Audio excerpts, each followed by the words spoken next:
የምትባል ማለት ነው። ሱዳን የሆነ እኔን ታሳስራለች። የሚገርማችሁ ነገር ማለት ነው ወንጀለኛ ነው ምናምን ብላና ለእኔ ሁሉም ባለውለታዬ ነው። በእርግጥ ባልገባ ሞት ነበረ እኔ በእርግጥ ማለት ነው። እና ምን ያህል መሰላችሁ አላህ የሚወደውን ነው የሚፈትነው። ማንም ፈጣሪ የሚወደውን ነው የሚፈትነው። ሰው የሆነ የተጠበቀ ቦታ ሊያስቀምጠኝ ያለ እኔን እዛ ያንን ሁሉ አመት እስር ቤት አቆየኝ። ከዛ እውቀኑ ሲደርስ ወጣሁ። ወጣም ደግሞ ምንም ያጋጥመኝ ነገር የለም። እንደ ማንኛውም ኢትዮጵያዊ ሀገር የገባው ፓስፖርት ክሎዝ ነው።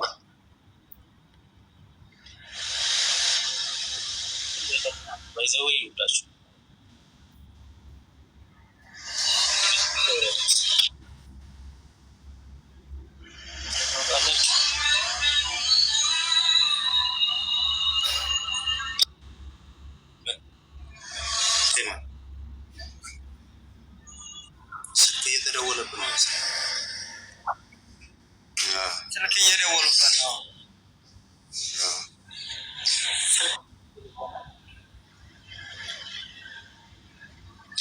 በጥቅሉ አሁን ያው ክላስ ወደ ስራው ሀሳብ እንግባ። ኢንሻአላህ ምስጋና እያቀረበ ነው ለህዝቡ ጠፍቶ ከርሞ።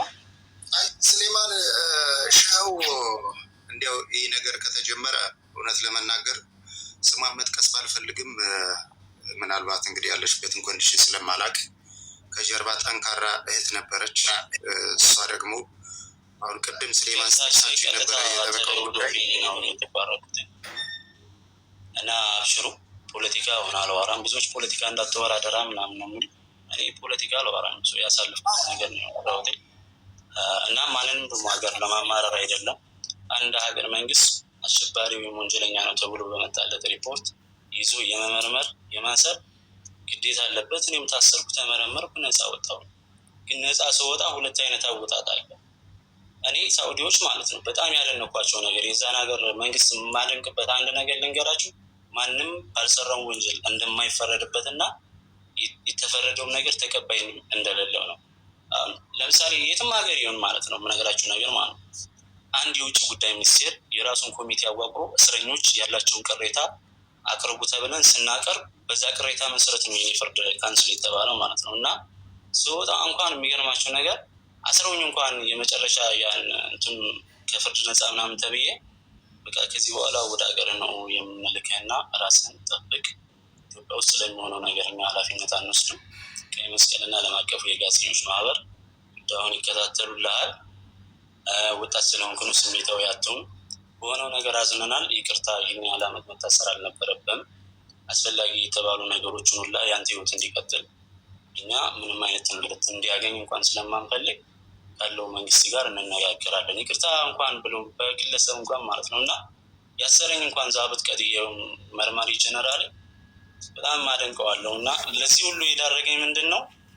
እናንተ ልክ ከጎኔ ስለነበራችሁ ነው። ከሁሉም በላይ አላህ ከጎኔ አለ፣ ሁሌም የማይተው አልሐምዱሊላህ። ቀጥሎ ደግሞ ምርጥ እህትና ወንድሞች አሉ።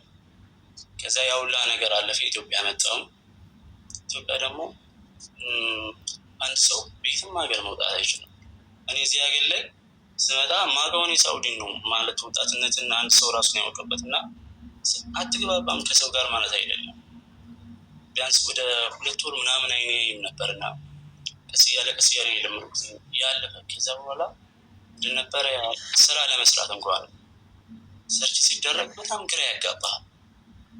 ታውቃላችሁ ማለት ከምንም ሰርተን እንትን ብለህ የሚለው ነገር ትንሽ ይከብድ ነበር። እና ብቻ ማለፍ ባለብን ጊዜ ያልፈናል። ህይወት ይቀጥላል። ደግሞ ለምን የሆነብኝ ብዬ አልጸጸትም።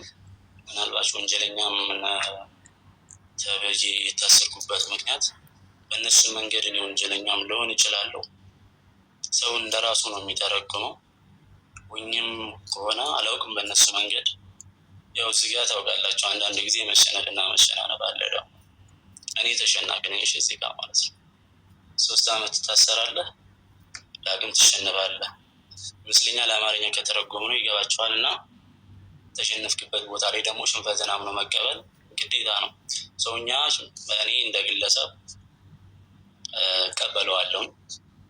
ብዙዎች ለምን ዜና አሰራም ለምን እንደዛ አታገልም ምናምን ይላል። በሰራ ዜና ብታገል ወይ ወዘተ ወዘተ። እሱን ጥያቄ መሰላችሁ አንዳንዶቻችን ማለት ነው እስር ቤት ስትሆኑ የምትታሰሩት ራሳችሁ ብቻ አይደለም።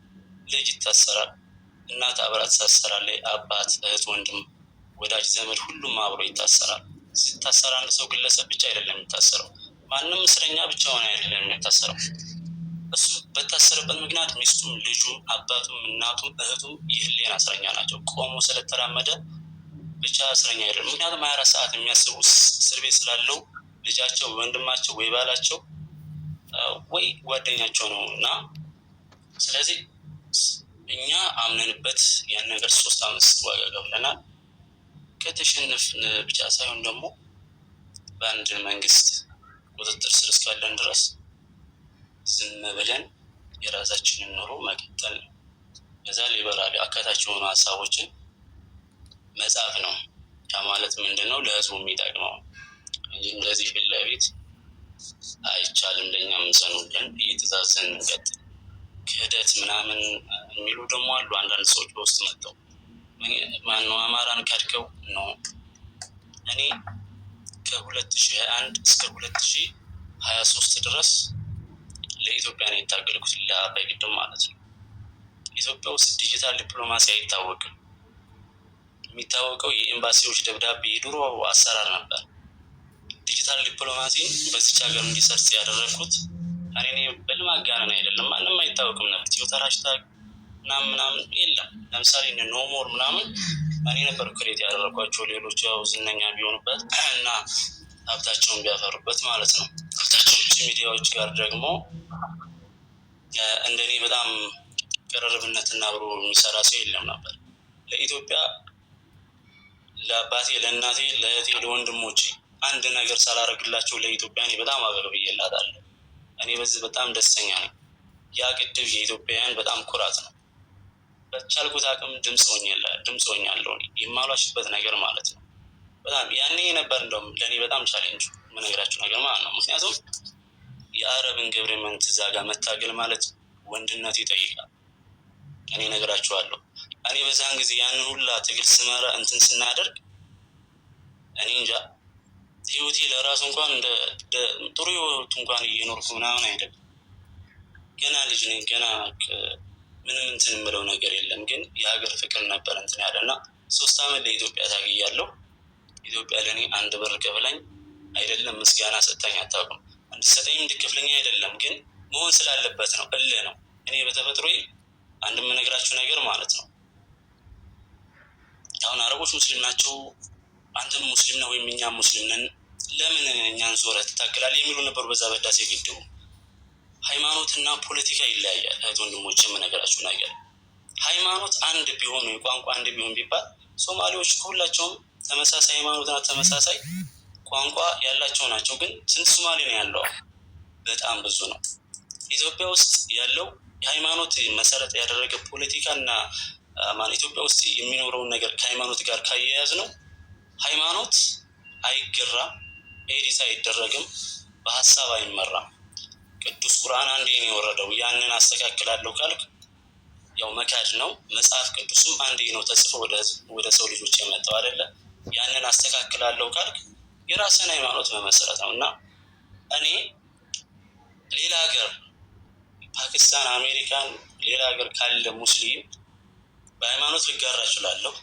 ለእኔ ግን በደማዊ ማንነትና ከኔ ጋር አብሮ ያለው ማን ነው? የኢትዮጵያ የክርስትና ሃይማኖት ወይም የሌላ ሃይማኖት ነው። ከእነሱ ጋር ነው። ምክንያቱም ይቺ ሀገሬ ናት እና ማለት ነው። እና ያንንም ስታገል እኔ ከሃይማኖት ጋር ምናምን እንትን ብዬ ምናምን አረቦች ብዙውን ጊዜ ያን ነበር እንትን የሚሉ የሚገርማችሁ ማለት ነው። እና ስለዚህ ምንድን ነው ፖለቲካ ገዢ ነው፣ ሀሳብ ነው። በተለያየ ጊዜ እንደ ህዝቦች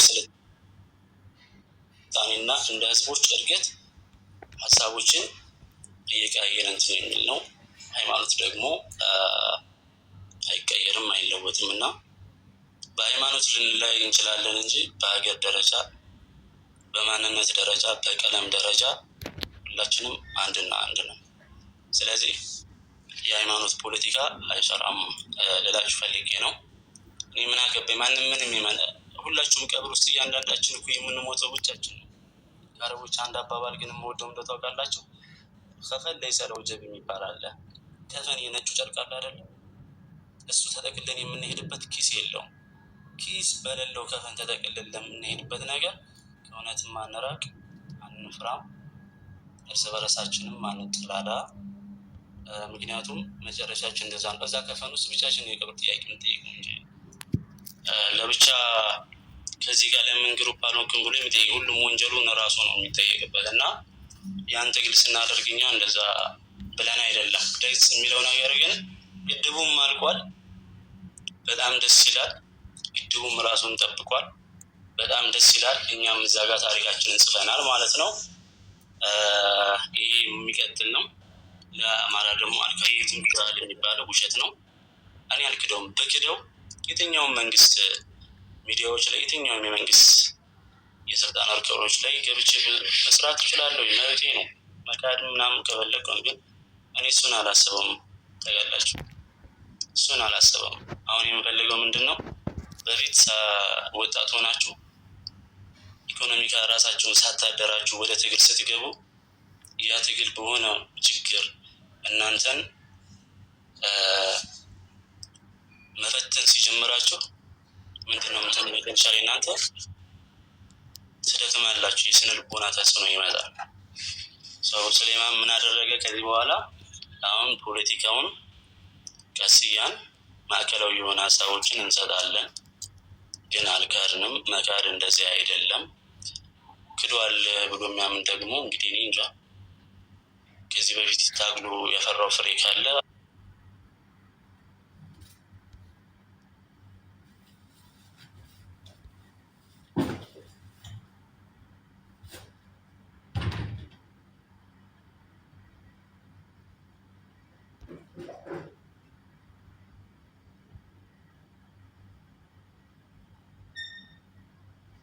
እኔ የከፈልኩት ዋጋ ለምን ያን ዋጋ ከፈልኩሽ? እኔ እኮ የቤተ መንግስት ቅርብ ልጅ ነኝ እኮ። እንደኔ መረጃ በተለያዩ ደቂቃዎች አብዴት የሚያደርግ እኔ እንጃ። ራሴን ለማካበድ እንደኔ ከዓለም አቀፍ ሚዲያዎች ጋር ራሱን አብሮ የሰራ የለም። ደግሞ አምነን በታገልንበት ጊዜ በዛች በ3 ወር ውስጥ ታውቃላችሁ የአማራ ትግል የት እንደደረሰ የነበረው። ከዛ በኋላ ያው እኛ እስር ቤት ነው ያለ ነው እና በዚህ ችግሮች ውስጥ ነው ያለ ነው። ይህ ሁላ 3 ዓመት እስር ቤት አልፈናል። ገቢ የለም። ይህ ሁላ ጊዜ ይኖረናል። 1 ብር ራስን መያዝ መቻል ማለት ከባድ ነው እና ያን ነገር ለማስተካከል የራሴን ስራ ጀመርኩኝ።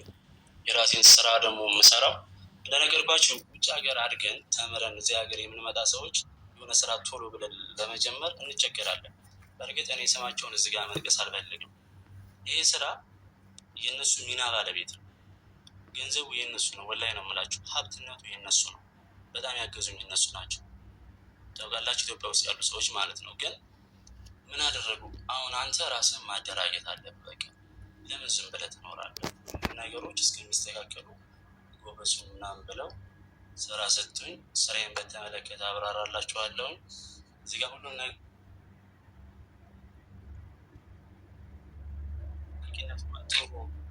የራሱን ስራ ሊከፍትብን ነው እንደዚህ ሊል ነው።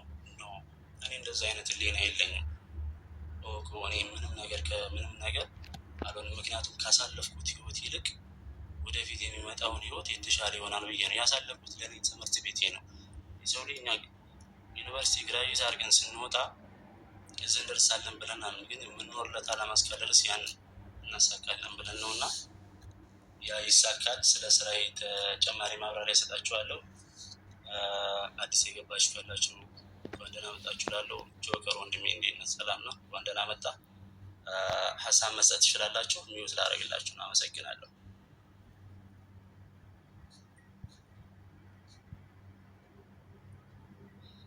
ኮምብሊንክ ታፕ ኮምብሊንክ አርጉ። ዱት ማን ነው? ቤታቸውን የከፈታችሁ የዘጋችሁ ክፈቱ። ጆከሬ እንዴት ናችሁ? ሱሌ እንኳን ደህና መጣ። ምናልባት ፖዝ አድርጋ እየሰማኸኝ ትሆናለህ። ተደውሎ እሺ ይመለስ ተብሏል፣ ተከልሏል። እሷም ደግሞ እያወራ አይደለም፣ የድሮውን ያለፈውን ነው። አሁን ስለ ስራው እንትን እያለ ነው። ደውሉበት፣ ለዛ ነው እንዳታወራ ተጠንቀቅ ነው። እኛ ደግሞ አይደለንም።